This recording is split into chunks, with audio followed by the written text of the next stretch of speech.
get drunk most every day. Always seem to find myself late. Might be on as fuck, I'm still driving like a pup. I fell down, but my dick's still up. When they said not everyone deserves a podcast, we didn't listen. The Middle Class Holes. Or have you ever found yourself in a social situation where it's shitty for everybody, but there seems to be one or two people who want to complain about it? Just for the sake of, complain. It sucks for everyone. We're all going through the same bullshit. We're all in this together, man. And this happened to me the other day. I wanted to take I don't even know if it's Baltimore Metro. It's not even Baltimore Subway. It's like a half of a subway. I needed to get out to Owens Mills, okay? Get on at Lexington Market, go one stop, and then it sits for 20 minutes. So I'm basically up against a wall here. I'm not going to make it to the customer site on time. I don't have reception on my cell phone, okay? So I have to get out on the opposite side of the track, take it down one stop, go back up to where I started, and call the customer and say, hey, I'm not going to make it. Here's why. But there was a person who just wanted to complain about every 2 minutes about saying it doesn't make sense. This doesn't make sense. And after about the 15th one, I wanted to say, I'm not the smartest man in the world, but I think that there's something going on further down the tracks that's stopping us from moving safely. Yeah. I know that would have gotten me nowhere, but the derailment might get us there a little bit later than this 20-minute jut while they clear the tracks of, cow, homeless man, any of the above. Doesn't matter. Maybe there's an event that will be on the nightly news should they not take care of it. So shut the fuck up. Medical emergency. Who knows? The derailment. But I've been in those situations. Listen, I've grown up, Murr. I know you say I have a temper, and yeah. It managed to taper it a little bit during this one. I just got off at the right moment before I blew up on said lady. But no one's saying anything. And I think, is there a visual cue or a verbal cue for her at least that should, this woman, that it should have been an indicator to say, all right, no one's responding to me. Everyone's keeping their head down on their phone. I should just shut the fuck up. I don't think you fix some people. There's a lot of people that are broken, and there's no fixing them. They're fucked. Either you embarrass them publicly and shame them, which could backfire because then you create a sparring match, or you turn the entire train against her and they're all just like, yeah, shut the fuck up, and then you win. But you never know. That's a coin flip. As a certified yapper, there's two ways it can go, right? Because I come from a long line of yappers. Very embarrassing when I was a kid. My dad would always be like the dad who just starts saying random stuff to random people, right? Trying to get a dad joke off. And maybe it's rubbed off on me, maybe over the years. But there's a positive yap, right? There's like, oh, I'm going to try and make this funny. And then there's the negative into like mental illness yap where it's like, I'm going to complain or trauma dump on a complete stranger. In this case, the entire train car on MTA when you guys were stuck. It's like, yeah, lady, we're all stuck. Like huffing, looking at the clock. It's not going to do anything. Like you're on, and as again, someone else who feels your pain with a short temper, which I've worked on over the years, it's like, there's some stuff we can, that's totally not within our control, and just, you got to let it go. It is what it is. You're using way too much logic on an illogical person. I say you just look down at your phone, you look up, yeah, I see it right here. And then you just make up a fucking story. There's a whole bunch of bullshit on the track, so shut the fuck up. Just something along those lines of like, yeah, I see it here on Facebook, MTA.com, that, oh my God, Chris Davis, remember him, the Orioles legend of yesteryear? We're still paying until like 2035. Yeah, he actually flipped out. He's on steroids and he ripped part of the track out. Just have to wait for it to be fixed. There you go. That's what I'm talking about. We don't have to tell him to shut the fuck up. We can just say you're on the X account. And yeah, Chris Davis hulked up. His clothes got ripped off to shreds. He's down there, big dick swinging it about a mile down the track, and he's just busting cars up off the tracks. We're lucky we haven't moved. We better go back. Shit, yeah, we're before next. He gets to us. Yeah. Okay. All right. I think we got to play with attack now. Middle class, everyone. What's that? Oh, nothing. I was going to say, what's the Baltimore equivalent of Godzilla? Ooh. Man. Crab apocalypse? Yes. Jimmy's. The big one got out of Jimmy's Famous, man. It's on the tracks right now. Yeah.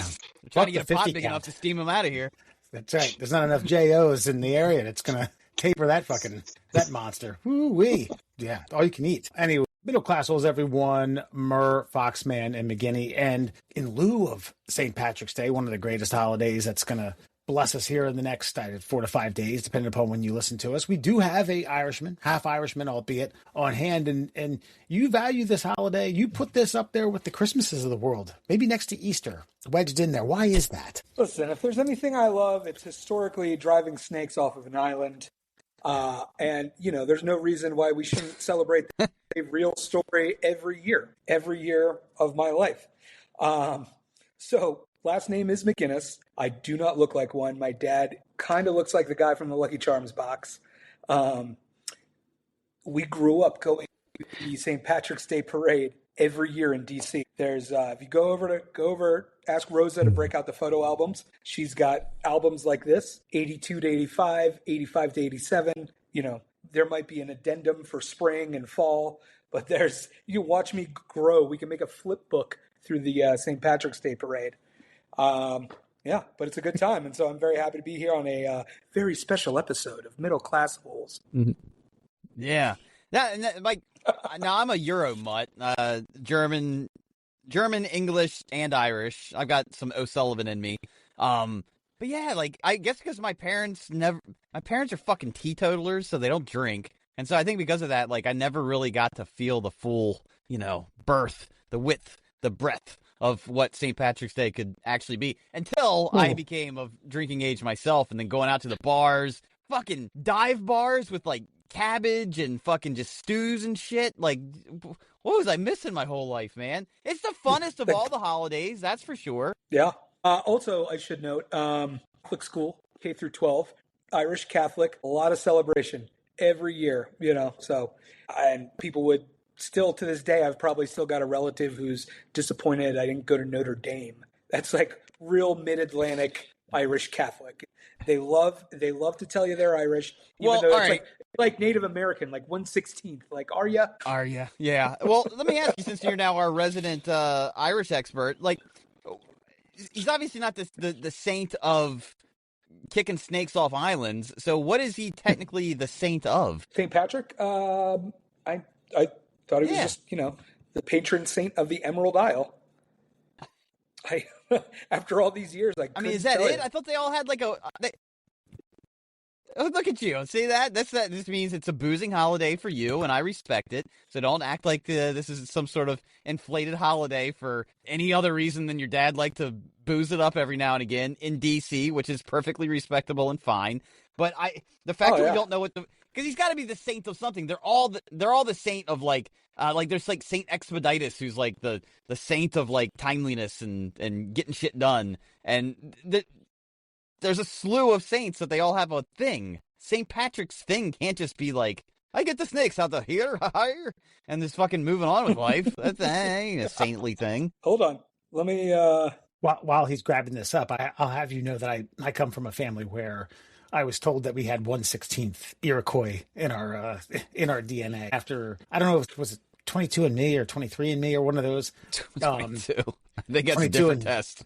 Yeah, sorry. And turns out we didn't, and my father was incredibly bummed. I've been they fibbed at me my entire childhood, and I was like, who cares? That's white guilt. I feel like every white person in America that was has a family lineage beyond 2 generations, they all think they have Native American blood coursing through their veins. Because I was told the same thing. I've never done the 23andMe. My dad has.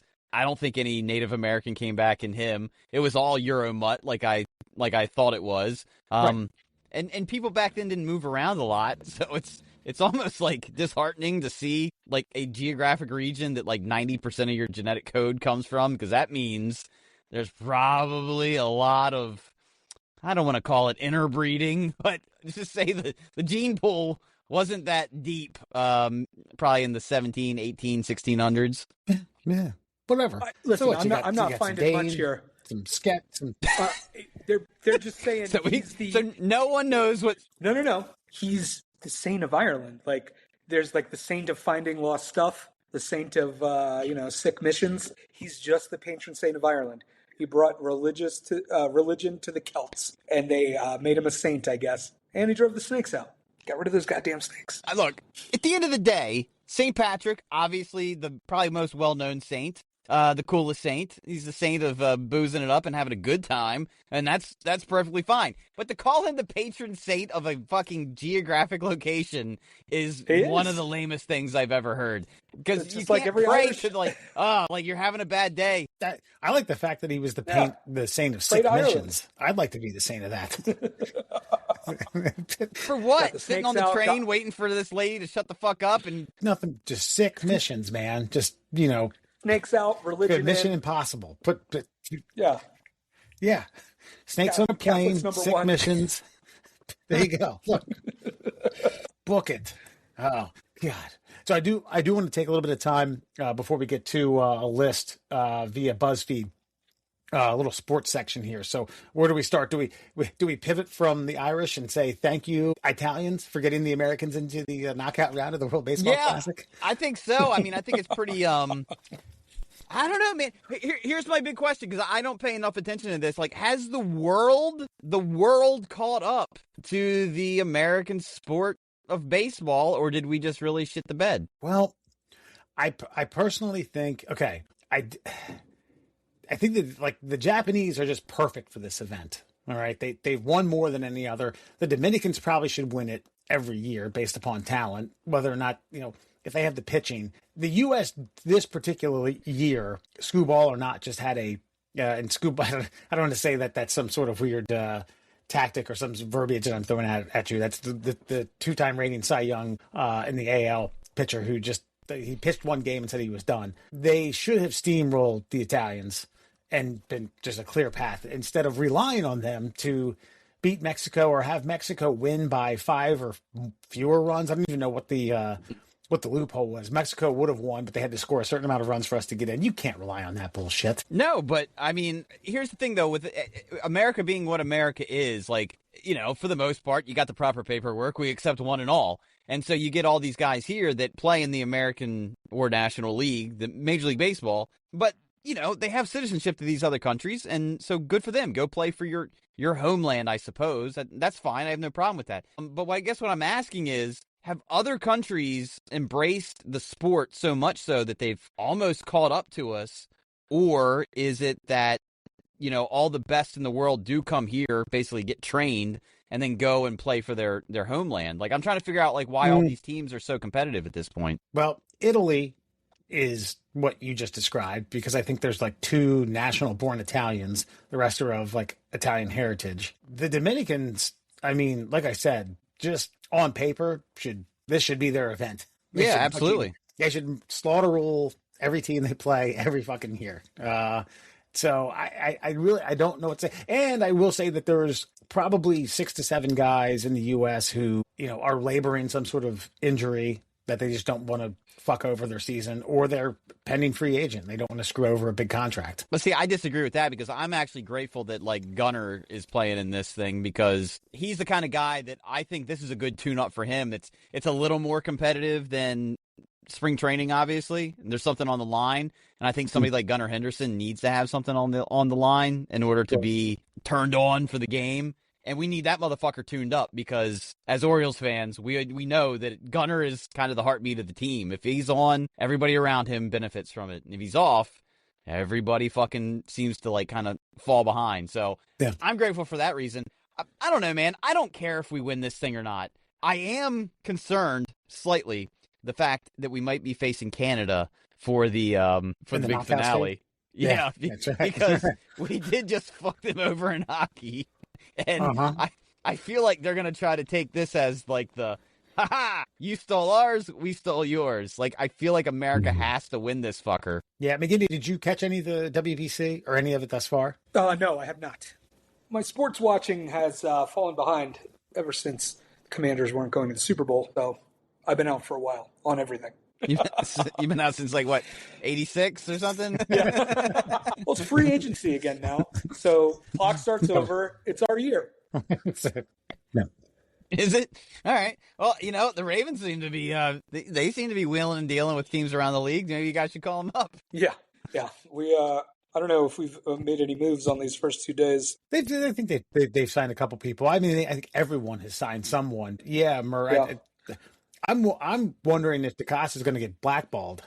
I know there's been rumors that they won't deal, and I get it, but also at the same point, I'm like, he either better be right about this, Crosby better be fucking hurt, or if he's not hurt, they better win. You know what I mean? And they're like, well, I made the right decision. Well, I will say that the justification that I heard, it definitely gives them a 2 to 3 season Band-Aid, because their claim was they weren't concerned about this year with signing him. They were concerned about year 3 and 4 of signing him, because they're like, well, I mean, it's going to be a long-term thing, and, these are 2 first-round picks, and these are going to be consequential, da-da-da-da-da.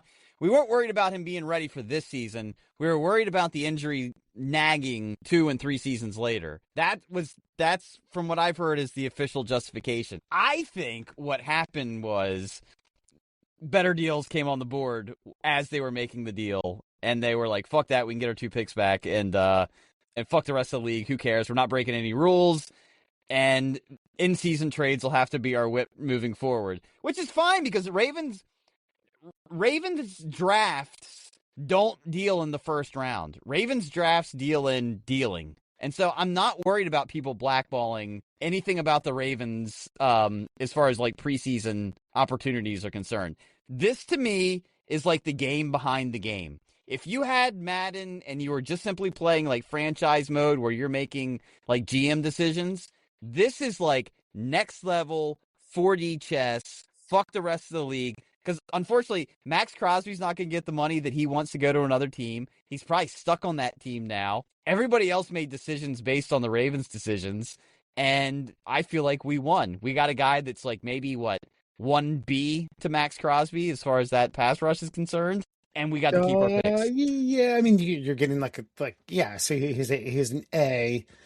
It's not as good, but you're right. A tick below, a tier below. I'm thinking of what's that Kevin Costner movie where he plays the GM of the Browns? Oh no, and yes, I know exactly. Draft Day. It is, yeah. What's that? Didn't the Ravens try to get away with, or they did get away with this like 10 years ago with the loophole? They started the trade. Technically, it wasn't official, so they got out of it and got somebody else for cheaper. They've done this a few times. It's not.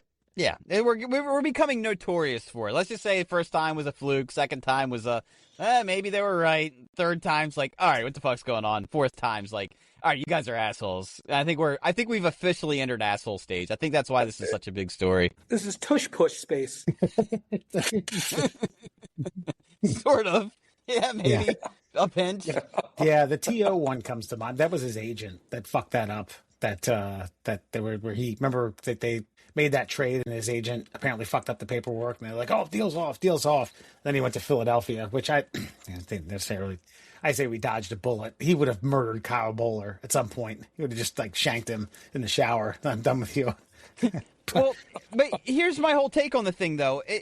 I also feel like people are disregarding the whole physical thing. So they bring him in for a team physical. They pin the whole. We always hear this every time there's a trade like this. Pending a team physical. So the physical comes in. So do we trust the physical or not? Like, if not, if we're always just supposed to assume that the guy's ready to go, then it's just a non-issue, and we just don't even worry about the physical. They say he's cool. Are we supposed to trust the Raiders? Mate, why do they want to offload him? Why is it beneficial for the Ravens to give up 2 picks for this guy, but the Raiders are like, that's like their best player. Why would they be willing to give up their best player for any reason? Like, I mean, yeah, but I'm saying that the Raiders are such a shitty team that anything benefits them, and so they're going to get. Sure. You see what I'm saying? And so for them, they're going to say, like, he's ready to go. He's right on schedule. All of his rehab that's going to be their thing. His agent is always going to say, he's good to go. Next year's his year. He's ready to rock and roll. You're always going to get the most positive from the team that's going to try to offload. And it is the team that's trying to take him on. They need to do their due diligence to make sure that that's all true. From what I heard, he couldn't touch his toes. I feel like as an athlete, that might be a very small fucking bar to get over. So part of the problem here is, again, this mirrors, it was Ryan Clark. They were trying to get Ryan Clark from the then Redskins. They failed his physical too. And it's just, like you were saying, it's popping up every couple years. And it's like, okay, you don't want the deal. You're going to fail this guy in this physical. Just like you did 6 years ago, 10 years ago. We've seen it from the organization. So that's, I think, why people are up in arms the most. Like, yes, you should be able to touch his toes. Pretty sure Max Crosby can touch his toes. I mean, unless there's a doctor in the room, they can't. I don't know. Like, I mean, Crosby was obviously hyped to come here. Everybody, I think anybody should be hyped to come to Baltimore. On paper, we are. For the last, 5 years, we have been the team to go. We just haven't done it.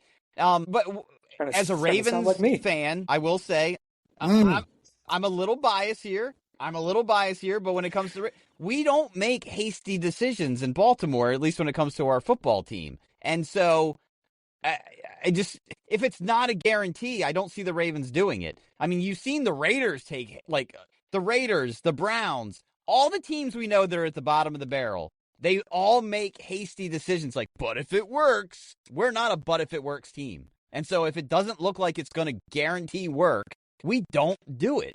And so this is not you can say it's shady, you can say it's Baltimore being dickheads to the rest of the league, or is it them being very frugal and being very no, these boxes need checked, and if they can't be checked, we're not doing it. See, and you said the art of the deal it works, and this gets into that tush push thing that McGinney talked about. That's right there. Got to keep pushing in. Keep calling that tush push. I did want to pivot to one more thing before we get to this list here. Okay, you guys know about the NCAA tournament and its breakdown, correct? Yeah, I'm a little concerned the fact that it's as we're recording this, March the 12th, and this fucker still hasn't kicked off, and it's not going to end until April. But yeah, besides that, what do you got? Okay, so it's 68 teams. Well, 72. 72 teams get in. There's 4 play-in games. Two 16 seed teams get the right to play a 1 seed, and then it's 11 seeds. Okay, so Miami of Ohio going into today was undefeated, ranked 20th in the world, 20th in the nation, undefeated going into their conference tournament, and they lost. This was a big hubbub about, if they lose, do they still get in? Now the crux of this is the real nuance of this is that their strength of schedule is terrible. They have no quad 1 games. They have no quad 2 wins. Well, actually, that wouldn't make any sense because they haven't lost a game. So maybe there was no quad 2 wins. Quad 2 basically differentiates the really good teams, the really good teams, and then the rest of the bunch.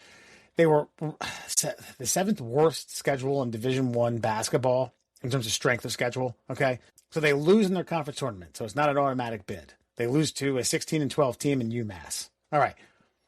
The debate is whether or not they get an at-large bid as a 1-loss team. You follow me? Yes. Okay. I have an idea.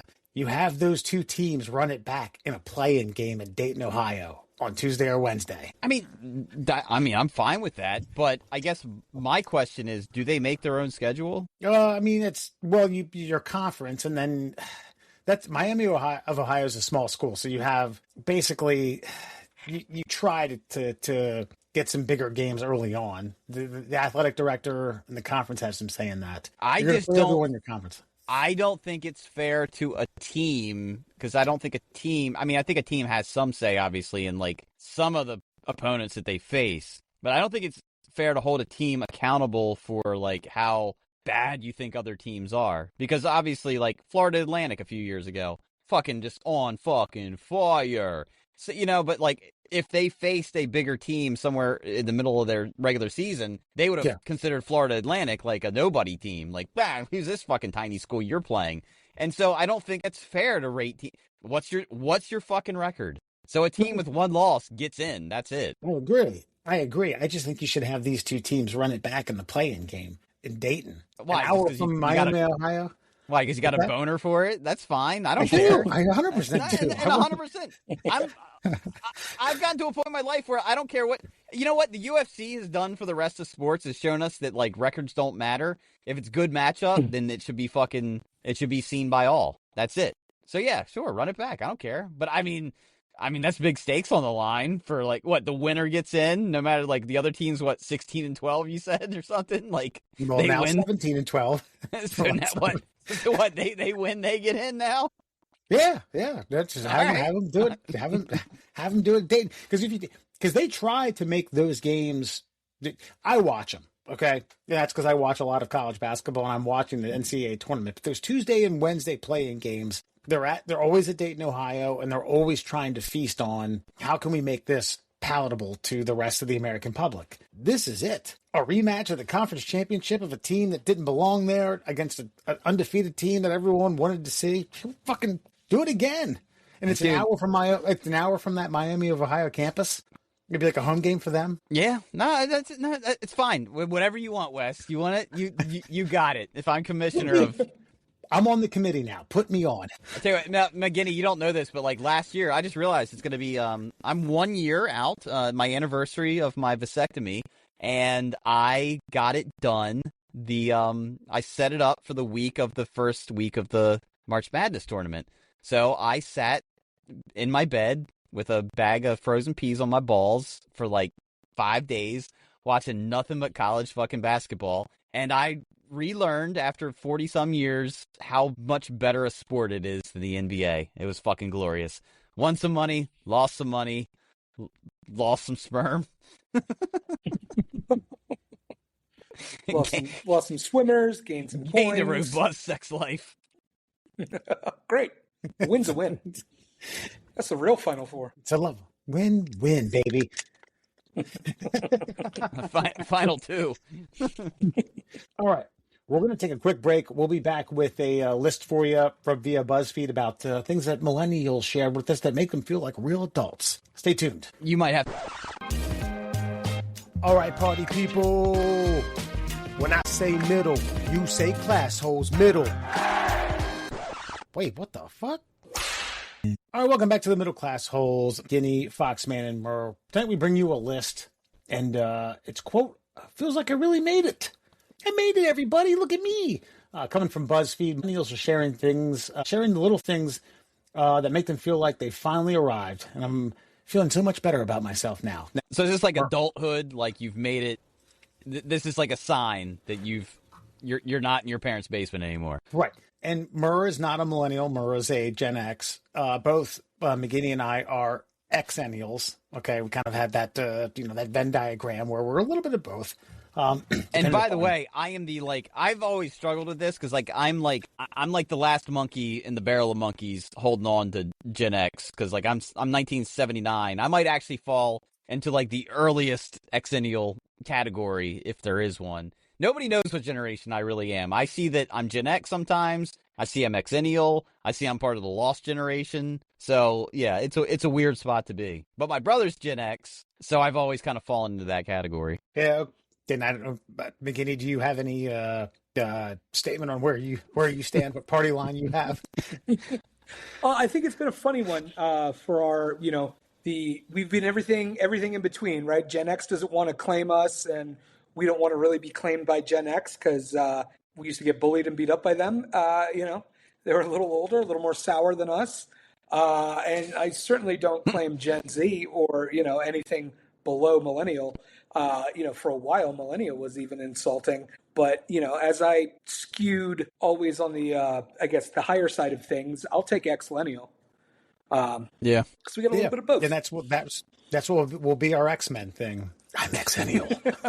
Especially with music, like music and pop culture stuff and movies for like Gen X related stuff. Yeah, because I mean, Gen X. Okay, so what would you say the Gen X music category is? Like the big '90s push? Yeah, and I guess like we didn't really like I was listening to all kinds of crazy stuff, but it was like grunge. But I was in middle school, right? So thank God, I guess I wasn't like a grunge kid in high school or even worse, college.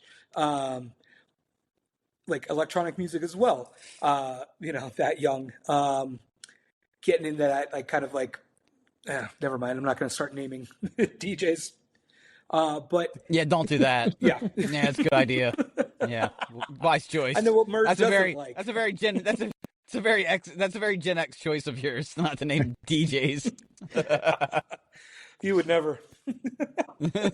No, I wouldn't. Gotcha. So we're gonna get into this list. We're gonna kick off number one. Quote, having a full-size bed for decades, the wife and I finally got ourselves a nice king-size bed. It's incredible. Sure, we couldn't afford it to have it delivered, set up, almost died trying to get into our apartment, but at the end, god damn, it was worth it. Oh yeah, there's nothing like the ultimate starfish on your first adult bed, right? It's like we're not cramming 4 people into a room. We're not cramming 2 people into a room. We got a full size room that can take a king bed. Let's go, dude. We have to buy new sheets. Yes. I'm never going back. This is it. I don't care if I had to side shimmy between the walls or dressers to get out, out into the hallway. It's done. It's book it, stamp it. It's mine forever. Yeah, I remember when we had the boy, like, I think we had a queen at the time, and then he was sleeping in the bed with us a lot, and then we finally upgraded to the king. And like you said, doing the starfish, but both of you are doing it, and your fingertips barely touch. So what have I been doing my whole life? Like, this is heaven on earth. Holy dog shit. No, and you're in college. You're in what, like a maybe a twin? I don't even know it's below a twin, to be honest with you. A standard? What the fuck is that called? But no. You're talking about full is below queen, and then twin, and they try to make it sound better by calling it twin XL. But twin is below full. Okay, that sounds like some millennial shit. Yeah, no, but I mean, I can remember like sleeping in a bed where like if you turned over, you had to shimmy in order to turn over, or you would fall out of the fucking bed. And now I turn over and I still can't touch my wife, and it's the greatest thing in the world. So, like we have can't, and I don't have to. Yeah, no, because I mean, look, we're coming up on 19 years of marriage here, so like every now and again we'll spoon just for a few minutes until we get warm, and it's like, all right, we've had enough of this. Like now it's just a game. Like before it was like mandatory early in the relationship, and now it's just like, all right, now we both want to sleep, right? All right, well I'll be over here, you be over here. It's like you got your own piece of real estate in the same geographic location, and it's fucking amazing. So I'm grateful. I tip my cap to you, millennial with the king size bed. You have made it. It's a creature American comfort. Congratulations. Right. Not having to absolutely panic when you have a $500 or even $1,000 emergency. It's a bummer, and maybe more, maybe even an inconvenience. But not going to bed sweating in your king size bed, of course. That's right. Riddled with the sick to your stomach kind of anxiety. That is really, really nice. Yeah, I dealt with one today. Had to get a new starter in the car. $600 later, I was like, yeah. Oh, we had to take the manifold off in the engine. Like, all right, cool, man. That's 20 years ago. I would have bitched about manifolds. Today, I'm like, yeah, okay, whatever. Listen, I don't even know what that is. Listen, champ, if I knew how this worked, I wouldn't have paid you to do it. So just fucking figure it out. Yeah. Same thing for me right now. Don't ask me what a control arm is. Let's just get it fixed, And will it suck? Yeah, sure. It sucks. Nobody likes taking a hit like that, but the hits can be taken. Right. This goes back. All right. This is when I was around like 25, 26. I saw this website that had like, hey, places you can travel if you're broke. And it had all these like destinations that were like between $800 and $2,000. And I said, I was at a bar drinking $2 beers, saying to the bartender, I don't think these people understand what broke means. Right. Yeah. It means I don't have $2,000 to travel. Yeah, that's my favorite part that everybody's always talking about, Asia. They're like, yeah, or Australia. They're like, oh, it's once you get here, it's fine. You just got to get there. And it's like, okay, I got to get on the 17-hour flight, the $2,500 flight, whatever it is. But once we're there, we're good, right? Yeah. There's no rubber dinghy pulley across the Pacific. That would be ideal, Yeah. Just zip tie it up and getting the garbage boat from the bay. Yeah, right. I mean, I still get pissed when it has to happen because, like, I guess just because I've been so frugal my entire life. But yeah, I can.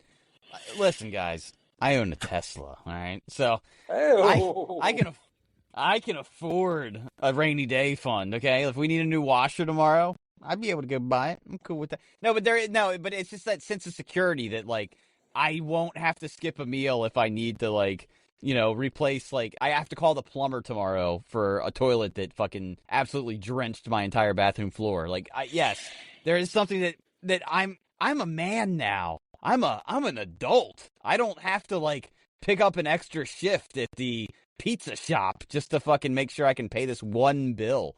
Yeah, now that's a great feeling. I 100% agree with it. And that's what I like about this is I feel like we're bridging gaps here, folks. Like, these are all things that I feel like we felt in our lives. It's just that the millennials are finally getting to that stage of their life where they can breathe. And God bless 40s. Them. Good for you. Yeah. We're not building these bridges, by the way. We don't have that kind of money. We're just driving over them and paying the toll and not bitching about it. Using a grappling hook and swinging across. Or the rubber dinghy that's always still there. Being able to afford groceries and simply grabbing what you want. With current prices, I think that qualifies as making it. Granted, I'm still buying store brand and the best price per unit option, but if I get to check out, it ends up being $250. Okay, no biggie. I'd agree with that. Because like after a while, you kind of know what your own routine is, right? You know what your range is for a week to 2 weeks, depending on what you're getting. You just know it's going to be that, so you're planning for that. And so it's always like, plus 20, minus 20, holiday, plus a turkey, minus a turkey. But it is getting a little more of being in the right now that we've got all this freedom and winning, and we're having to buy all this Argentine beef, right? Farmers first. I'm just mesmerized by turkey math, to be honest with you. Two butterballs. I always feel guilt. Carry the Jenny. I feel guilty sometimes when I'm checking out at the grocery store, and because of this, like, I don't pay attention. I will buy if they've got a buy one get one deal. I will do that, obviously. Yeah. But like, I don't specifically shop for the sales. And then when I get to the line and it's like, that'll be $175. Like, I feel bad for the people behind me. Like, oof, I hope they're balling like I am. $175. That'll get you through a week at this point. Yeah, but it's only three of us, you know what I mean? Yeah. And he's only eating fucking chicken nuggets and bacon, so that I'm all right. Yeah, that's right. Meat and meat, the turf and turf platter. Good for him. I do think, like, today at the grocery store, okay, we needed honey, not only just for a lot of shit that we cook with, but something specifically that I was cooking tonight. And I bought a big thing of it that was on sale, and I was actually doing the math on bang for my buck. How many ounces? Which makes sense. This is on sale, and it was like a liquid 2 pounds worth on sale for $15.99. All right. Back in the day when I didn't have money, I wouldn't have thought like, oh, that makes a lot of sense. That's the best bargain. I would have bought a small one for $3.99. But no, I need honey and I need a small amount. That's it. Honey and I need beer later. Yeah, I need beer. Yeah. And the weekend's coming up. I got a party. Honey product. Yeah, dude. Honey's expensive as shit. Maple syrup is expensive as shit. By the way, I will not go back to the artist formerly known as Aunt Jemima, because that's just fucking high fructose corn syrup and it's garbage. I've gotten to a point now where, like, I feel good that I'm like, I'm gonna have this guilty pleasure that's actually healthy for me, I guess. Like, at least maple syrup it's sugar, but it's natural. It's of the earth, and that's what I want. So if I can afford to spend those extra couple of dollars, but goddamn, man, the price of maple, I'm gonna start tapping the trees. I have a couple of maple trees out back. I've heard you can get like 5 gallons out of them at like peak season. I might start doing it. Might as well sell it to the neighbors. Yeah. Speaking of guilty pleasure, like, we don't, as adults we could, but we don't have pancakes every day or even every month. But when you do, yes, you want real maple syrup. But like, God damn, if I don't like look at that shelf, I'm like, $10.99 for this little glass bottle, Canada's finest. But it's good every time. And yeah, correct. There's never any going back to a Aunt Jemima or to. I remember the abomination on the shelf. You remember Fruity Pebbles was making pancake syrup, and it was like blue. No. Yeah. No. The only other one I remember is Log Cabin. Log Cabin had a good run. Cabin. Yeah. I do not remember Fruity Pebbles pancakes. No, I don't remember that one at all. Good thing I didn't get my hands on that. I'm actually surprised that, like, grocery store here. I'm actually surprised that, like, every like like Soda Company didn't have a pancake syrup because that's all they deal in is fucking like high fructose corn syrup. What does it take to make a fucking like non-maple syrup pancake covering? Like it's just got to be syrup and a brown dye, I would assume. Yeah, Yeah, I would assume suppose. so. Yeah. Yes, I'm agreeing with you. Give me a little taste sample. Oh, no, that's brown dye. No, blue dye. Sorry. Yeah, crush up a couple maple leaves in there. That's right.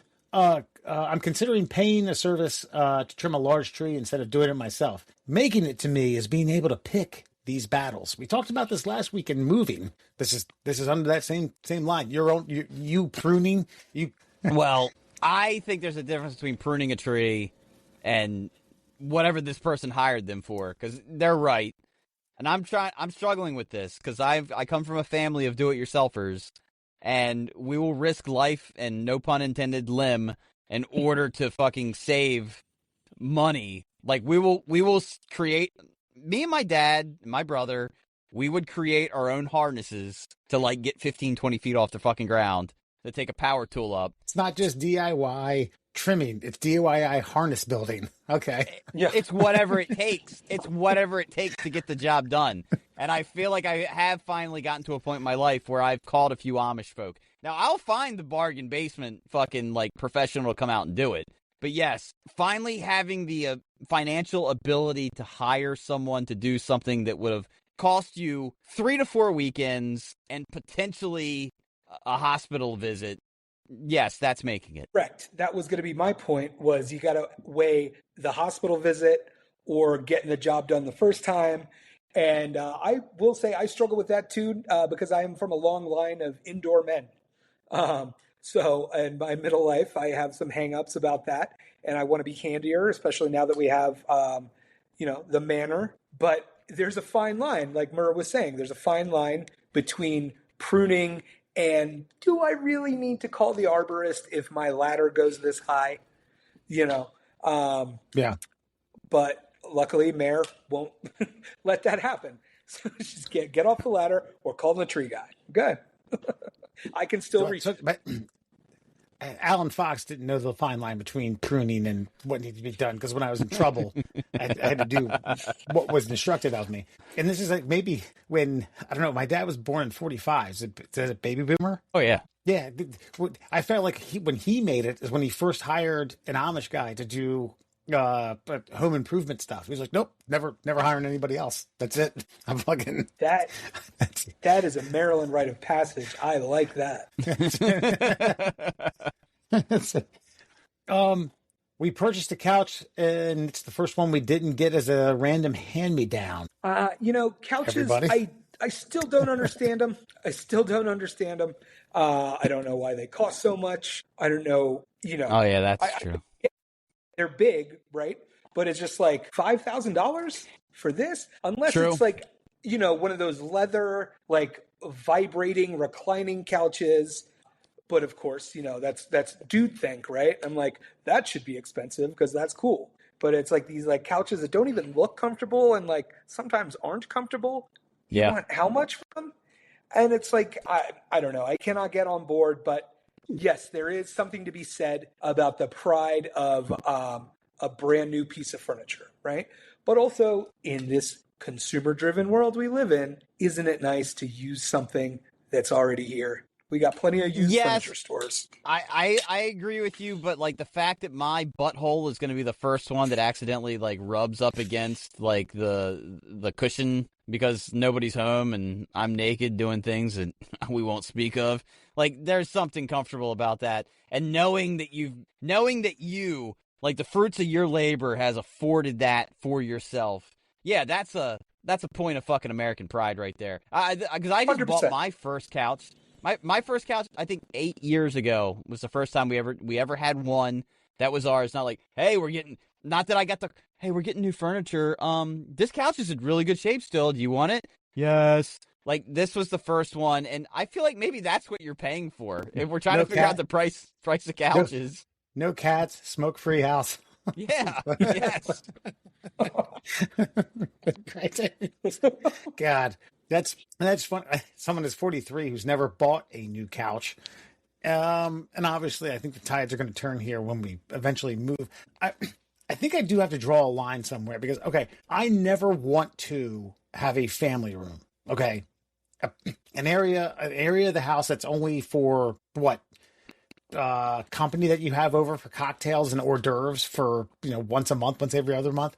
And I've been to and had a house, lived in a house where that was a thing. And I was always like, why? We could do so much here. There's activities beyond belief here. No one sits there. No one sleeps there. No one does anything here. What do we need that? Why do we need a new couch? That's one thing I always loved about the Fox compound, by the way, Wes, is that, like, you guys, like, shifted which room was, like, the main room, so often that, like, no room was off limits. That's it. Yeah, to beginning, you came over probably like a half a dozen times, maybe more. For those of you who are listening, we had adjacent family room and living room, and we definitely shifted 6 times in my childhood. Like, all right, we're done with this. I was like, what was wrong? My dad was like, I don't know, bad juju, all weird, all funky. Yeah. Too close to the stairs. What was weird? What was fun? What was fun and strange too about far away from the stairs now. Gotta go back. Like, neither one of these 2 rooms was off limits, but for some reason, one room had a let's drink here vibe, and the other room was like, let's just chill and watch TV vibe. And so one room would become like the area of debauchery, and the other room would just become the area of like relaxation. And eventually you would actually move from the relaxation room to the debauchery room. And it just, I don't know. It just, yeah. Yes. I think some of that had to do with like the area of debauchery was not underneath the bedroom that my mom was in, but they also switched bedrooms like 3 or 4 times. So you had to like shift the living room to where you like moved around. And then they built the sunroom, which had another couch. Yes, and a bear. That's right. That's right. That's right. And skulls of wildlife animals for no reason. Yeah. And my dad's decoys, which still there, by the way. Yeah. This one I have a little bit of a hang up with, pun intended. My plastic hangers are all the same color, so I feel like I'm moving up in the world. I mean, I say that because mine are just a hodgepodge mix, just whatever I've had. Well, I didn't know until I met Mare that there could be incorrect hangers, and now I know. Pick a color, stick to it. Go on.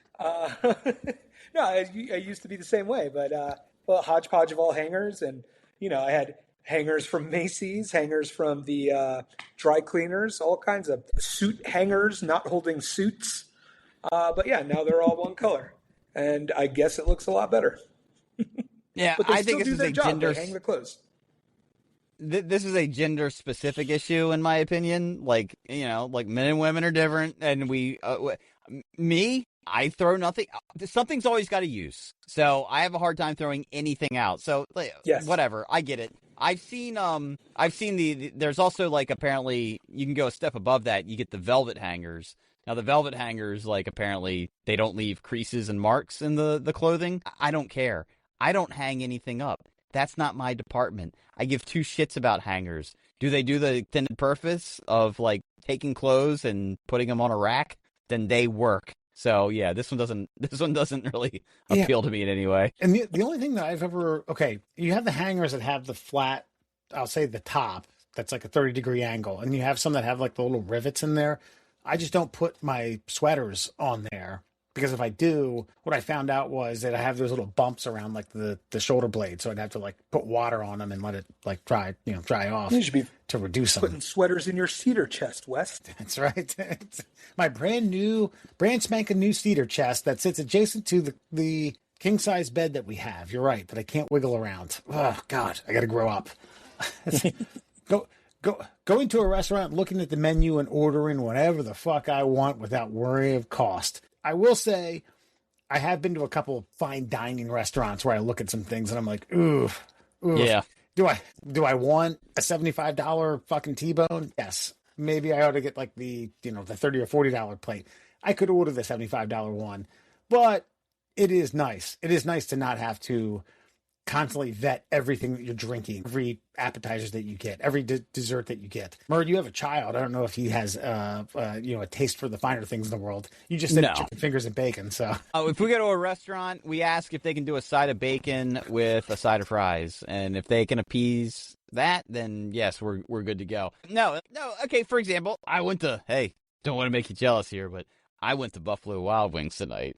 I don't concern myself with the ebb and flow of chicken wing prices when I go out. Now, what I'll say is, though, it's less about how much it costs on the menu and how often we go out to eat. So we go out to eat so infrequently that I don't give a shit what the price on the menu is, because I'm like, I already expected to spend way more on dinner tonight than I was planning on cooking at home. So I'll whatever. I don't give a shit. I'll get what I want because tonight's a treat feast. So because of that, I don't really give a shit about what's on the menu. But I could imagine, but unfortunately, I think this other generation, they've gotten so used to going out to eat all of the time that's when they're nitpicking about what the menu prices are. And so now that they've gotten to an age where like, oh, I can afford whatever I want on this menu, I'm not going to worry about it. I think that's where they feel like they're making it. Me making it is, I can go out to eat tonight, period. Full stop. Yeah, no, and I agree. I agree with those points. And, on the larger overall, I think it is like going out in a group and being like, let's just split this, split it, whatever, 3 ways. Or I think the ultimate win is somebody puts their card down for the points and everybody just immediately Venmos them. Like we're not going to nickel and dime. We're not going to sit here dissecting the check because you had 2 fried pickles and, they only had 1 chicken tender and you're allergic to lettuce, right? We're not going to do that. We're going to go out and it's fine. What kind of friends do you have? Jesus. Another one, like to piggyback off of this is, Grubhub, DoorDash, Uber Eats. That shit's not cheap. And there are some times where I work late and the last thing I want to do is touch a fucking skillet. And I tell Sarah, like, I'm ordering food. She's like, you sure? I'm like, yep, 100%. Don't care. I know it's going to be $60, $70. Doesn't matter. I'm fucking ordering food. Don't want to touch it. That's another, I think I made it. Because back then I would have been like, oh, I'm going to go run out and get a couple chicken breasts and grill them. Fuck that. Yeah. Spend that money. No, 100%. Like that. It's the, I can afford the meal I don't want to make for myself. To me, that's the I made it more than it is like I can order whatever I want off the menu. Because if I'm going out, I'm going to order whatever I want off the menu because I wouldn't go out otherwise. Yeah. That's and you don't want a chicken breast that I'm going to cook right now. A hateful chicken breast, some from the plums. It's going to be dry and spicy. The midnight salt pepper. Yeah, that's right. So I might need some help on this one. Intergenerational trauma has been identified and won't be passed on to future generations because there won't be any. Yes. Is that what we're kind of talking about now? That one. I think that's I like that one. That one stood out to me. I am in the no kids club, so either way, it's not getting passed down. But I think on a macro level, that's kind of implying that like our generation is really, the ones who are like, we're kind of a therapy generation more than our parents were, because, for them, they just got smacked by their parents and told to shut up. And then we got a little bit of that, but we got a little bit of feelings. And then now that we're adults and we've got health insurance, it's like, okay, let's talk to somebody about it, right? And therapy does work.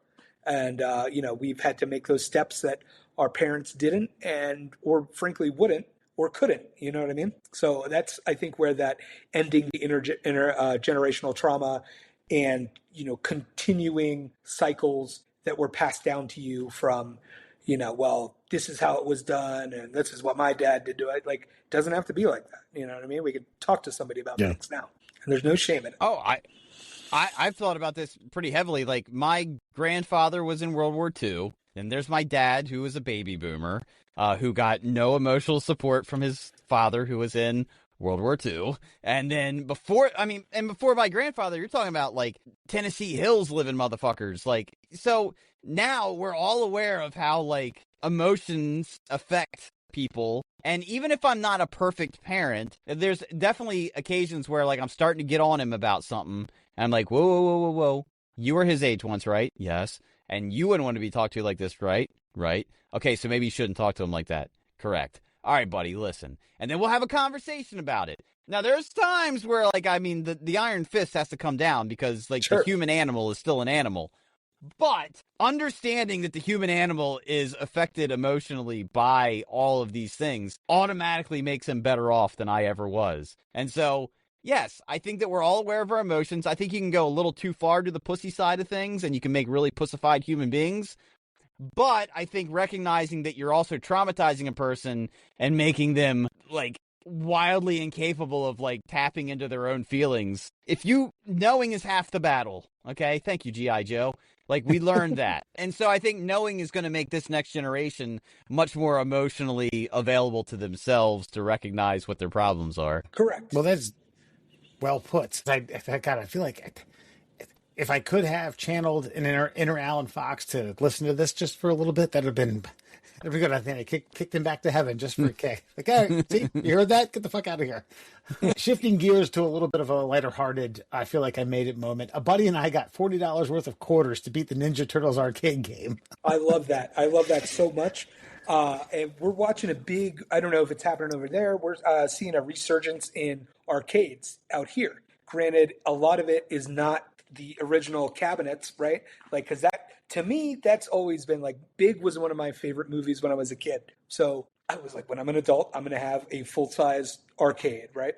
Still don't have one. We'll get there.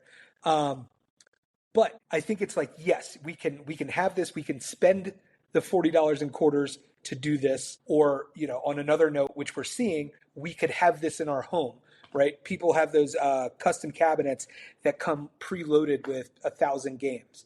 You can play all the Mortal Kombats, all the Marvel vs. Capcoms, all that. And it's a fun, nostalgic feeling. It's like I could do what I used to do that makes me happy, but on like a higher level, or I own it now, right? Well, I think ever since, once the arcades went away, when I was a kid, we'd go to the Harford Mall. My dad would hand me $5 and he would say, make it last. Because he knew I didn't want to shop with them. And that was his way, one, getting me out of something I didn't want to do, and two, getting me out of his hair. And $5 was never enough. I mean, once they bumped games up to like 50 cents in the arcade, like your Street Fighter 2s and shit like that, you couldn't beat a game on that amount of money. You could get close if you were good, but you weren't going to beat the game. It was going to take at least... Your dad wasn't smart enough to know that $5 wouldn't beat Street Fighter. That's right. No, I can't give that little bastard the satisfaction. No, that amazing, Turtles in Time was like one of the best fucking arcade games of all time.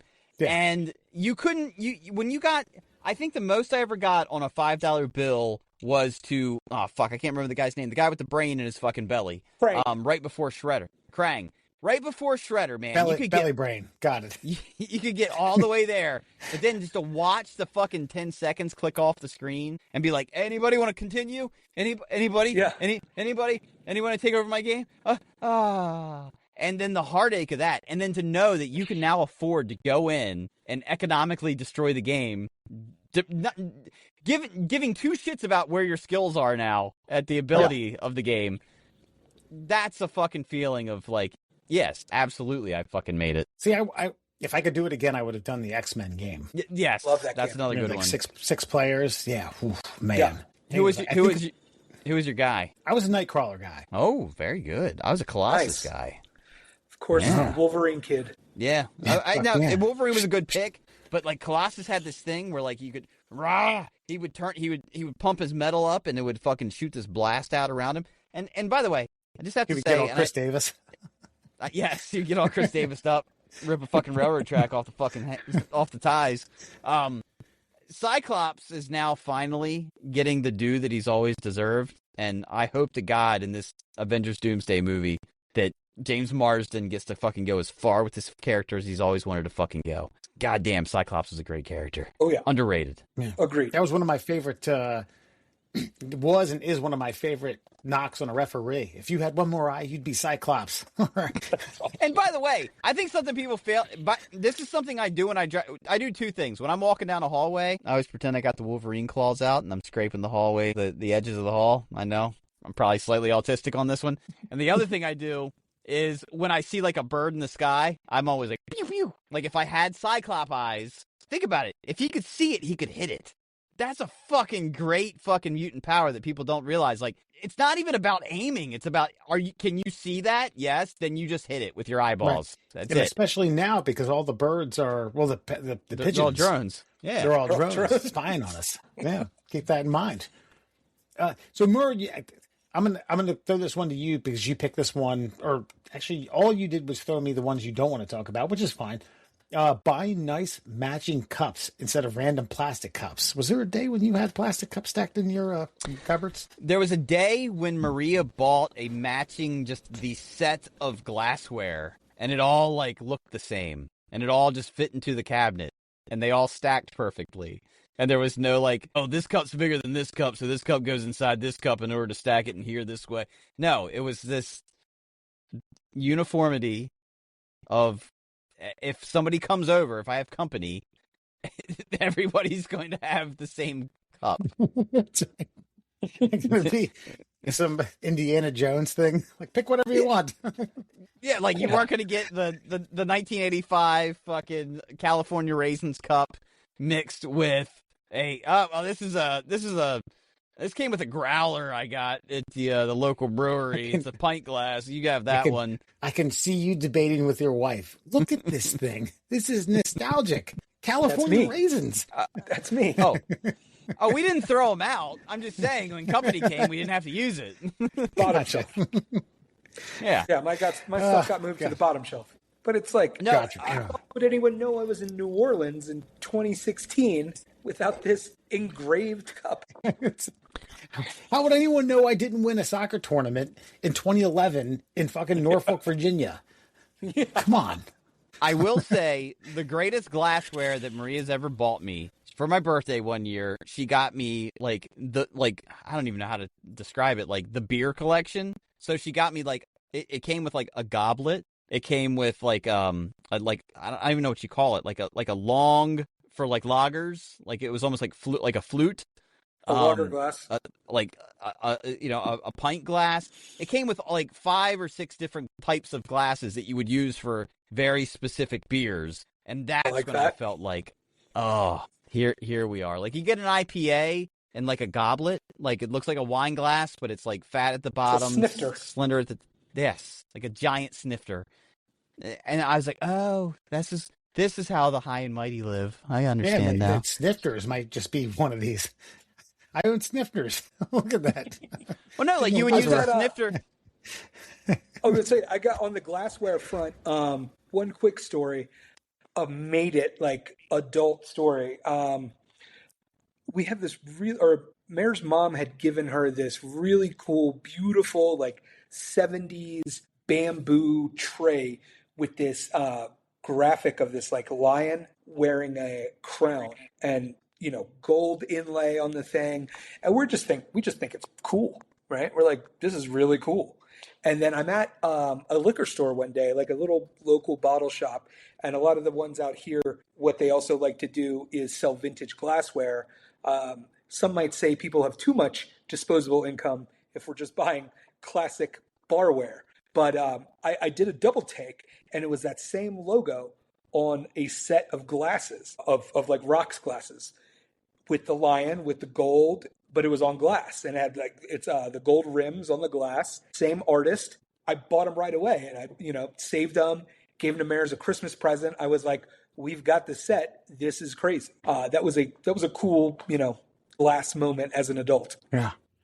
Did you mention you bought it at a liquor store? Oh yeah, she does. No. It's like okay. They call them bottle shops when they're fancy. They've got sardines. Oh yes, very good. Yes, well, this is the bottle shop. Sardines, you can buy records there. Because I feel like I ended up having to give away probably like half a dozen Crown Royal rocks glasses because you get them with bags. And the bags too. No, I'm not giving those away. Are you kidding me? Those are mine forever. And just thinking like, yeah, how many of these do you need? Like, man, I don't know, set. 12, 13. Yeah. I need a whole goddamn cabinet. All right. End of story. Yeah. All right. This is going to be the last one of the milestones of I made it, brought to you by Millennials. I'm not wealthy in the pockets, but I'm wealthy in people. I was able to muster a group of 18 to 20 friends to hang out with for a social event I organized. No special occasion, just, quote, hey, are you guys sick of being indoors this winter? Want to chill and do an activity? Done. Basically, I found a village.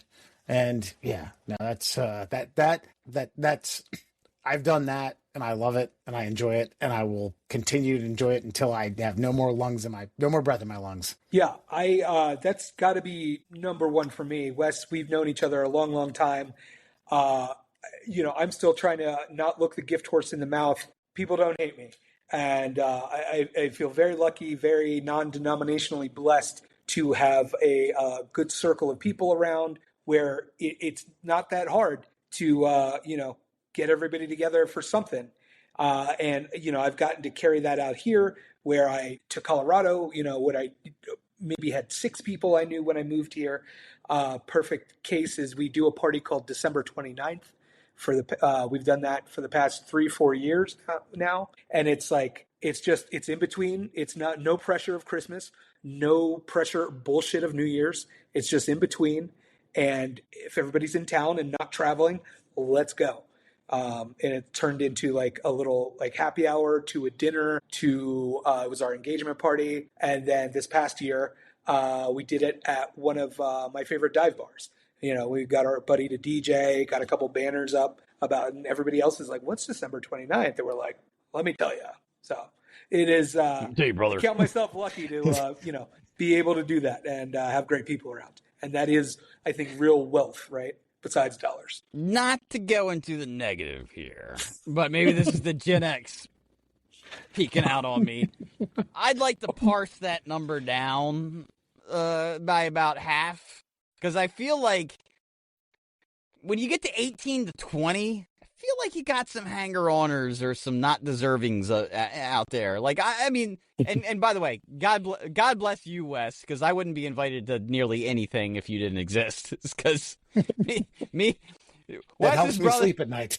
Wes's brother's my best friend, and I think me and Dewey's list of friends is pretty much the same list, and it ain't long. It's definitely not 18 to 20. I just feel like parsing that list down to like 8 to 12 is probably your sweet spot, because every one of those motherfuckers is going to know everything about you. There's not a word that you get to 18 to 20. I feel like you're going to offend.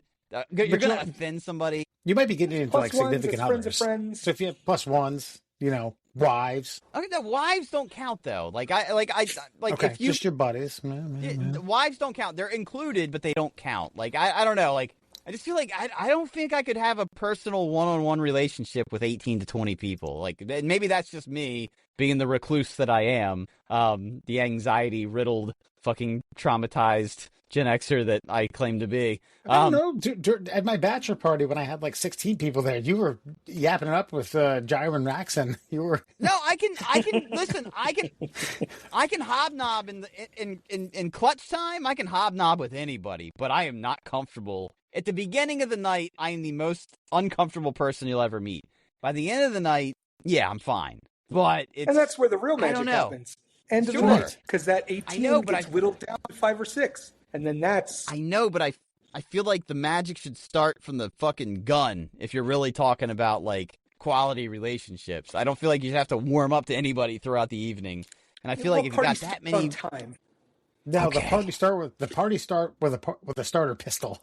That's right. Yes, right out the gate. Fucking guzzle that first fucking beer, and it's just on. Period. Done. End of story. I don't know. I just feel like 18 to 20 is like a very millennial number of friends, whereas I feel like for me it's like 8 to 12 max. That's all. But God bless them. And by the way, God bless a fucking core group of friends. Period. No matter the number. If you've got that in your life, you're wealthier than any fucking thing that you've got in your bank account, period. Like, that's the most important. I think the moral of the story is we all need to own starter pistols. Yes. Just to commence things. Yes. Gone are the days of the works and aluminum foil bombs into 3-liter fucking jars, all right? We shoot a gun, we've made it, all right? We don't have to do that anymore. We don't have to wait for whatever the works creates with aluminum foil. All right. We're going to take a quick break. We will be back. Yeah, it's gas. Yes, gas. Science, as well as I know it. We'll be back with Fun Fact Friday. It's a case of very little brain going bad. Go pump some neurons. Expand your craniums. And now, Fun Fact Friday. All right, ladies and gentlemen, let's get to it. Let's expand our base of knowledge. Let's find out 5 fun facts for you on a Friday, brought to you by our most tried and true sponsors of all time. Of course, we're talking about the Shin Splints Recovery Group. You got any pain below the knee and above the ankle? You need some like-minded morons like yourself to find out that it's not a medical issue with no real, actual cause of concern. Check them out, Shin Splints Recovery Group on Facebook. Also, if you're worried about that firmament just bubbling above your head, go find the Flat Earth Science Advocates for Truth on Facebook for you as well. Let's get to it. 5 fun facts for you on a Friday, and because it's our special super duper St. Patrick's Day episode, these all have to do with either Ireland or St. Patrick himself. Let's get to it. Did you know St. Patrick himself wasn't Irish at all? He was born in Roman Britain as Mawayan Sukante, kidnapped by Irish raiders at the age of 16, sold into slavery, herding sheep for 6 years, escaped, became a priest, and then only returned to Ireland as a missionary. The snakes he supposedly banished never existed there anyway, thanks to Ice Age isolation and cold seas keeping the reptiles out. So who was St. Patrick? That's my question. This is a Mel Brooks movie that needs to happen. This is his last hurrah. We get somebody to fund us, the search for St. Patrick, starring the middle class holes. People to do Ancient Aliens, like, who was St. Patrick? Why does he live on today? What did he really do? And what snakes did he see? He also could be a psyop by Big Guinness to get beer out So every young March. Einstein mash, got it. Fine, we can deal with that. Yeah. By the way, that Murr hates on me for knowing obscure movies. What, Young Einstein? Yeah. Why would I? Who wasn't that Australian guy? What was that guy's name? Serious. Wahoo Serious. Talk about the biggest short-term run of any career of all time. Yes. It's Australia's Carrot Top. But then again, Carrot Top is probably one of them. I would argue that Carrot Top might be the most successful comedian of all time. God, that's a shit argument. Measure of longevity what's your measure versus, of success? Carrots. Dollar bills made. Carrots. Well, I mean, if you're, does he have one of those? Is he like Bruno Mars? Is he trapped in Vegas for his gambling debts?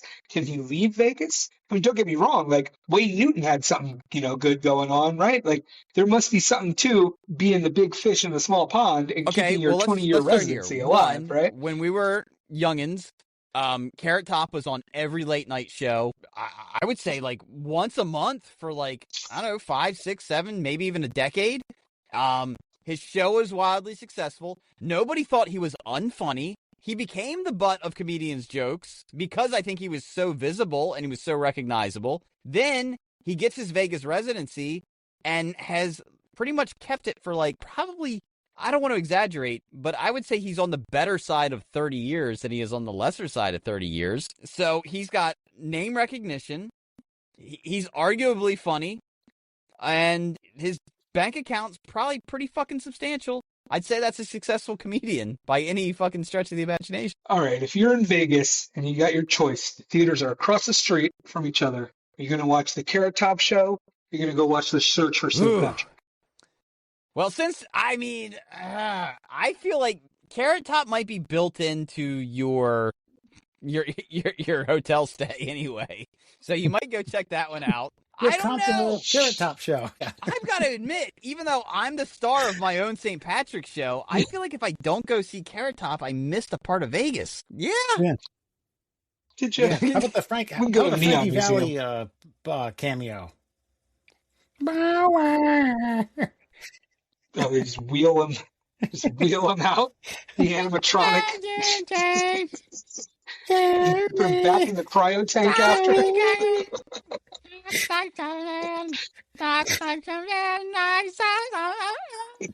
Yeah. That's pretty accurate, by the way. Look, bottom line is, don't hate on Carrot Top. I feel like he took enough slings and arrows for absolutely no reason. Don't hate on Carrot Top. Hate on Not St. me. Patrick. Couldn't 'Cause be me. everything that was told. Oh, well, Whoa. I will say Talking this. crazy. Hate on St. Patrick only because he's a complete fraud. Only because he's a complete fraud. We can celebrate frauds. I'm not against that, but he is a complete fraud. Just based on that first fact. Whoa. That's right. March 17th, they're coming for you. You're surrounded out there in Cecil, Tucky. We got a lot of proud. My great-great-uncle uncles Listen, was from biggest fraud of all time. Ireland. Any guesses? Yeah, biggest fraud of all time. I'll Any send them guesses? your way. Okay, he's a top 7. No, Santa fucking Claus. Okay, the most celebrated fraud of all time. Okay, it doesn't diminish his stature in society, but we can all admit it's all a fucking big. It's a to do. I got to figure out how to fucking deal with that because my 11-year-old's still dumb enough to believe in him. So Listen, just pull. Go ahead. Well, whenever you think he's ready to hear that Saint Nick, Santa Claus was a representation for the Amanita muscaria mushroom, and they were, drinking reindeer piss. 18 when I what's a hand good him a age to bag tell and the say kids we're that? going to go on an adventure. It's lovely weather for us. May die together with you. You should just pull the Band-Aid now and tell him it was Tim Allen. Just say Tim Allen was Santa, and we were all fooled. All right? Yeah, God, no one knew I'm what just to saying, do. it doesn't matter that St. Patrick's a fraud, but I'm saying if I had to go see one show or the other in Vegas, I'm probably going to go see Carrot Top. That's all I'm getting at. Yeah. Did you know, in the earliest 20th century, earliest, did I say that? Did you know, in the early 20th century, Ireland's pubs were forced to close on St. Patrick's Day from 1927 to 1970 to strict Catholic dry laws during Lent, meaning that the only legal spot to drink was the Royal Dublin Dog Show, turning the holiday into an oddly wholesome dog-watching event for thirsty folks until the ban was lifted and pints flowed freely again. You had to give a shit about dogs. I'm wondering if that's why the dog show has become as worldwide as it has. Yeah, the Westminster. I don't know. I mean, I feel like we would have learned long ago that if the Westminster Dog Show was like the Waste Management Open, I feel like we would have been there a couple years. Yeah, that's right. Who've been hooting and hollering over the poodles in the last Yeah, but the Luminors. Brits fuck everything It's up, like Wing right? Bowl. But could you Westminster imagine? Dog Show is the wing bowl of waste management. Okay, all let's right? not say the Westminster Dog Show because I don't feel like that's fair. Okay, Oh, the sorry, Royal Dublin Dog Show. The Royal Dublin Dog Show. Yeah, I mean, that sounds pretty listen, important. yeah, Labrador. But I was going to say I was going to make a potato joke, but I can't figure it. It doesn't really roll off the tongue. Labrador Padoodle Doke. If I'll tell you right now, if the setter doesn't win, we riot. Yeah. Right. That's some degenerate gambling. God, and you figure like something that was ripe for the pickings to riot. These people dealt with it. What you say, 1932 to 1970? 27 to 70, yeah. Fucking 40 some odd years of them just be like, oh yeah, that's cool. We went to dry law. We had to go to the dog show to drink. I know, but Oof. let me tell you though. During Lent. Just during Lent. But from like, I'll say this, from like 27 to like 33, I'm mad about it. And I think after that, I'm looking forward to the fucking dog show. Yeah. Suddenly everyone's an expert in dog Yes! judging too, right? Like, Everyone's... First 5 or 6 years, I'm like, oh, we got to go to the dog show to have a beer. This is bullshit. And then like by year 6, it's like, you ready to go to the dog show? Let's go. You're getting all your mates together. You're fucking rubbing your hands. You're ready to go fucking. You have wanker Favorite terrier merch? Yeah. You have wanker dry erase boards. Fuck the corgis. Like that's your Yeah. sign. That's Yeah. Turns into Monday Night Raw, circa Yes. fucking 97. Did you know leprechauns in original Irish folklore weren't the jolly, gold-hoarding little guys of modern parades? They were solitary, cranky shoemakers based on Celtic fairies, often mischievous tricksters who could curse or prank humans rather than grant them wishes, with no female leprechauns ever existing in the legends. You gotta hand it to them being shoemakers. That's kind of cool. That's why everybody had that one big buckle. Yeah. Yes. Your Emerald Ones, you know? Ones. I think, the Warwick Davis classic Leprechaun really showed us the bad side, the evil side of leprechauns and messing with their gold. But it also showed us the beauty of Jennifer Aniston. Movie debut. Yeah, there you go. If you had, he's a macho man. If you had this mystic powers, like, why would you just like automatically go out to do great deeds for the people who were keeping you down in the first place? Like, so it makes more sense for them to be evil, mischievous assholes. Well, I guess they're hoarding the gold, right? So they don't want anybody else to have their gold. So I don't even think they get their own adventures off the ground because they're too worried about people coming for their gold. So they're like the Rothschilds. Okay, got it. Yeah. Edit that one out. Yeah, no. They'll edit me out.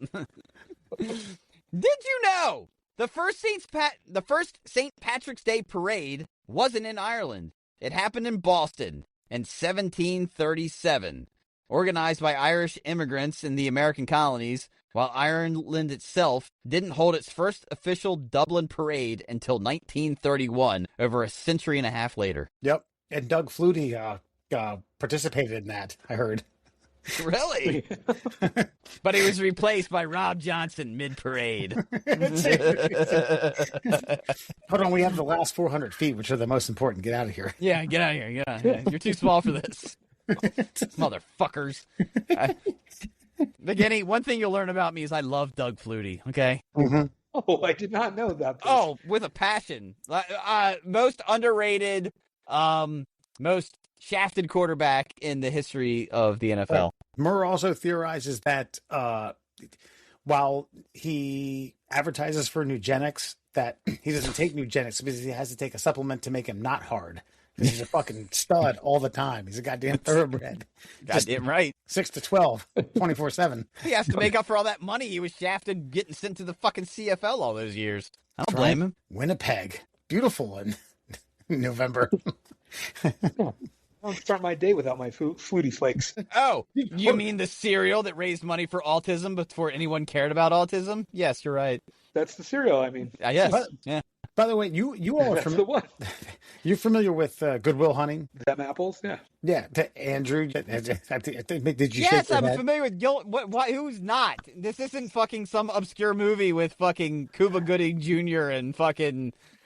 I can't even name an obscure enough fucking artist. But yes, I'm I aware. think you're talking about sled dogs, but pipe the horns here while the pipers are calling. If we're going to stay true to our St. Patrick's Day theme here, so there's a I've seen every cut scene like cut out of the movie, and there's a scene where Will's celebrating during a St. Patrick's Day, and it basically was to kind of commemorate the fact that he was in love with Boston and only knew South Boston as his home, and he'd never been out of it. And it's one of those ones where I've seen them all, and I thought, like, damn, that actually could have worked. And he had like a Kango hat on, which was weird, but also it's the late 90s. It's worth watching. Take a peek. That's all I was going to say about that. No. Thanks for derailing Fun Fact Friday. Your fucking bullshit movie trivia. You said it was the first fucking city that had a goddamn parade. Yeah, and it just makes me wonder, like, why? Like, I mean, There's a lot of Irish people there. yeah, I know, but like, it's just kind of because Murr wanted Richard Simmons to fucking burst out through a goddamn parade balloon. That's why. Who wouldn't?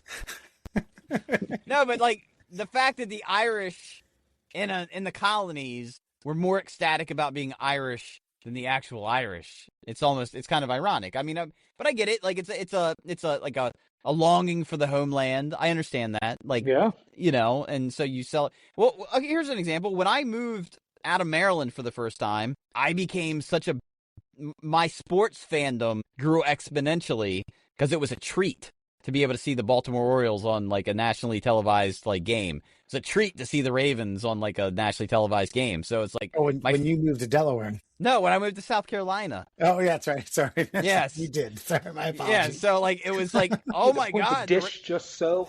The Ravens are on. This is pre Sunday ticket. This is pre MLB package, and so yeah, like especially an Orioles game. That was rare because, I mean, at the time, interleague play wasn't really a thing. Atlanta Braves baseball was the only big to-do in town. Lovely. Fuck you. Finally.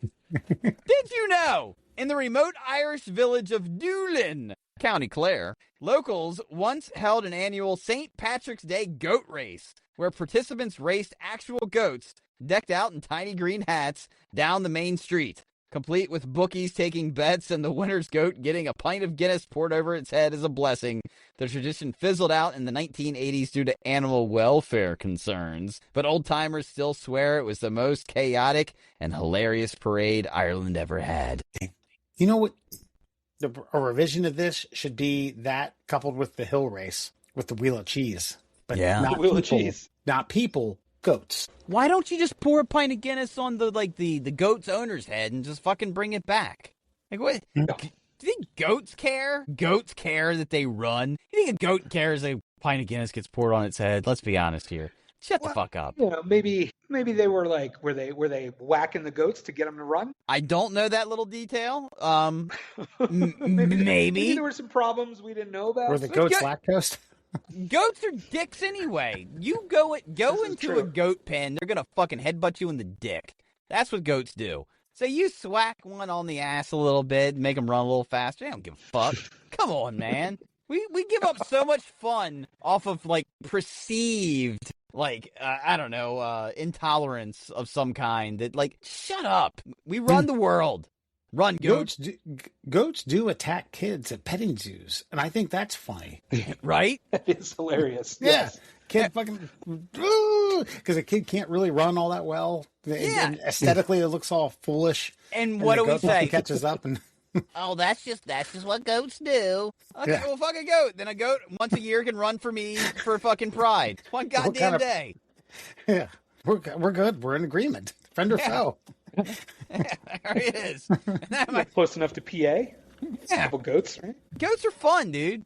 Fuck that. I think goats enjoy it. Fucking pour a pint of Guinness on a goat's head. That goat's gonna fucking lap it up.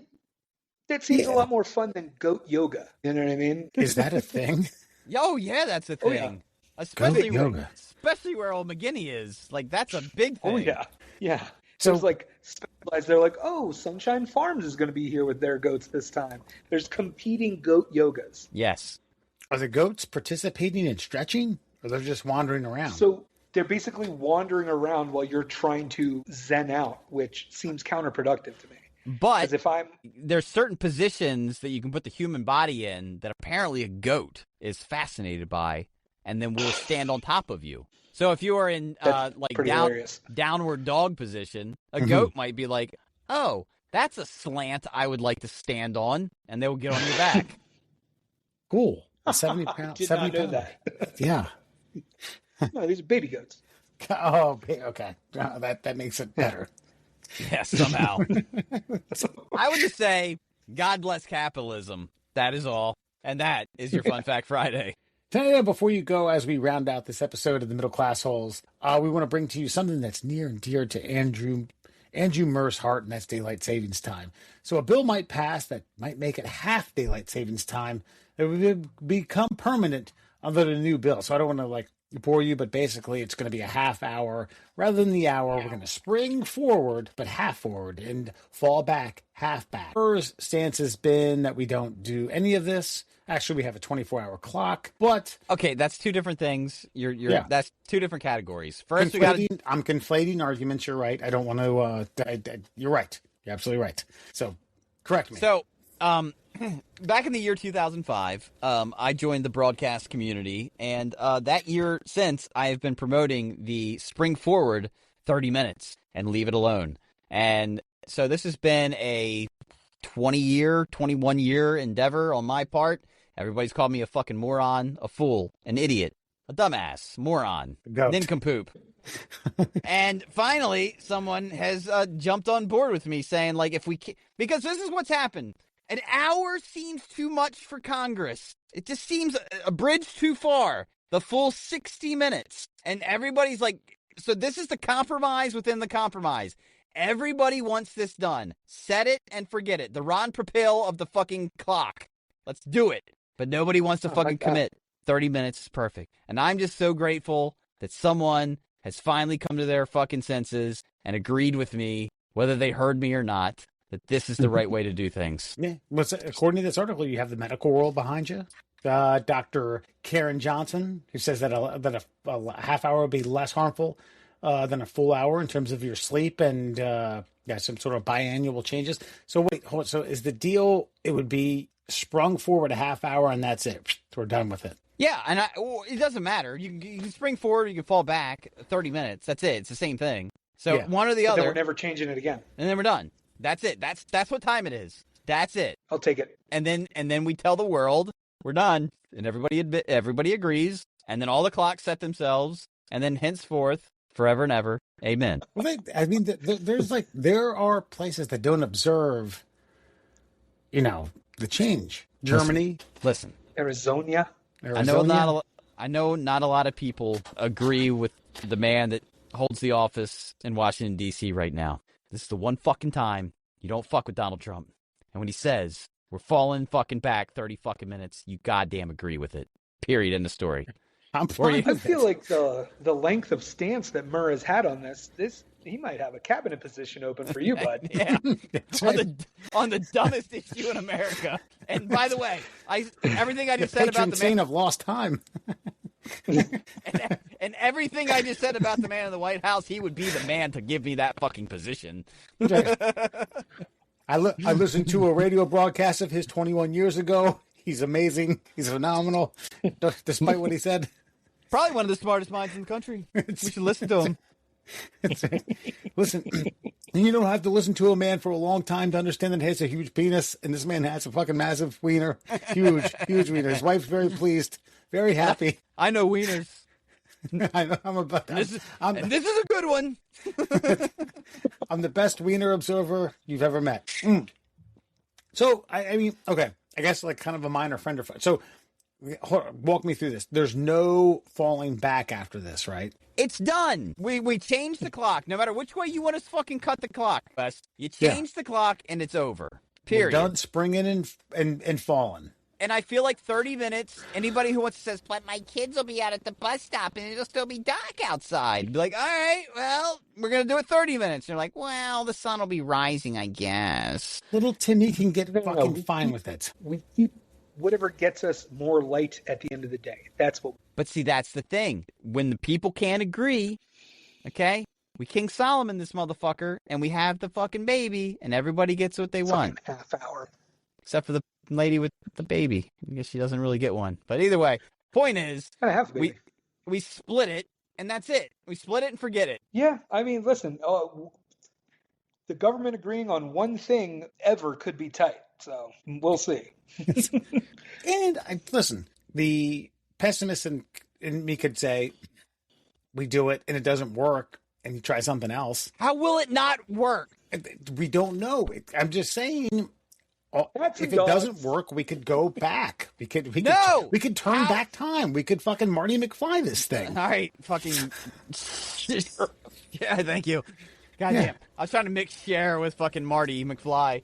Cher McFly. Marty McFly. Shardy McFly. Wait a minute, Doc. Oh, God. I got to go back in time now. Marty, you just set everybody back a half an hour. His drawers are clean. That's right. Nothing. Listen, that'll fuel the flux capacitor. Take your drawers off. Let me ask you this, Wes. We just sprung forward a full 60 fucking minutes. How has your life changed? I spring forward to me is lovely. I love it. I feel better. Losing an hour of sleep? Fall back, I love. I mean, mean, it gets dark so early. Yeah, I love driving home with light. I love going to the grocery store to pick up dinner and come home and cooking dinner when it's still fucking light out. All right. I love pretending to make love. I hate a 4 p.m. sunset. Yeah. Here's the thing. In mid-July, when the sun doesn't set until like 9:45, 10 o'clock, are you going to be mad that it set at 9:15 or 9:30? No, not particularly. Okay. No. And depends on how our intramural team is doing. In November, are you going to be upset that the sun doesn't rise at fucking 6:15 a.m. Yeah. I just want the light at the end of the day. I'm on that team. Thank you. I'm agreed. Because light at the end of the day somehow leads to more, I don't know, guilt-free drinking for me. And that's what I want. That's what you deserve that, man. Thank you. This is why you get the cabinet position. Thank you. Yeah. All right. That's it. I'm done on this subject. I'm just glad that somebody else finally sees it a viable option that I've come up with 21 years ago any day. All right. First of all, you can check out the Middle Class Holes on all your social media platforms, Instagram, TikTok, YouTube, Facebook, at the Middle Class Holes. You can also email us at tickleourtummies@gmail.com. I had to get to this because, hold on, Keith actually emailed us a little while ago. And Murr, I feel bad. Keith Kern, longtime listener, longtime commenter. He was, oh man, hold on. Let me see this here. Because I guess it's been so long since I got an email that I don't get the notification anymore. So, hold on. He emailed us back in lieu of our. I don't remember us promoting or saying like, "Hey, we got a Valentine's Day special for you." Maybe we did. Maybe we're like, "Hey, this is for you and the loved one, and we're gonna give you a secret recipe to make better love." So Keith wrote on January 22nd, and I'm gonna give it his just due because he emailed us, tickleourtummies@gmail.com. We will read these on each and every episode. Gentlemen, you teased some ideas for Valentine's Day for one of your upcoming shows. I'm recently married myself, October, and I was hoping you two experts were able to give me some good ideas. Having hearing in the past of the spicy elements of Murr's marriage, like buying lube at Walmart and Mr. Fox's marriage still being new, I expect it's still to be an effort in the romance department. I can't wait for the greatest, biggest Valentine's Day ever at the Kern household. We hope it came true. Also, I wanted to say I'm looking forward to your upcoming guests. I've enjoyed the interviews before, whether crazy 9/11 truther or Chesapeake Bay pollution conspiracy nut. The class holes have been a gift of gab and make for fun conversation. I hope 2026 treats you well, and even your earnest third wheel Alan. So, there you go. Thank you, Keith. Do we have to retroactively give him romantic ideas? Say St. Patrick's Day's around the corner. I mean, it's never too late. Actually, hold on. Get her a corned beef. 2 days. It's what'd you say? Corned beef. Get her a corned beef. At the March 14th is around the corner. We know what that day is, right? Oh yeah, a little steak action going on, huh? Mine's just steak, by the way. I'm just...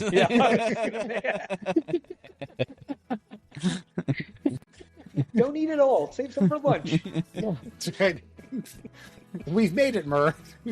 yeah, there you go. There's another one for you millennials out there. When your wife's mouth stops going south, you've made it. Ability, bro. We will be back next week. Austin's going to be joining us on the Middle Class Holes. We're going to sign off for tonight. Take her easy.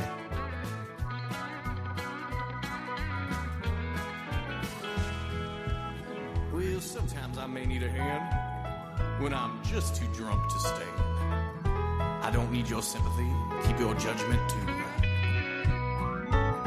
'Cause you just give it a little pull, and my dick's strong like bull, ready to satisfy my woman whole night through.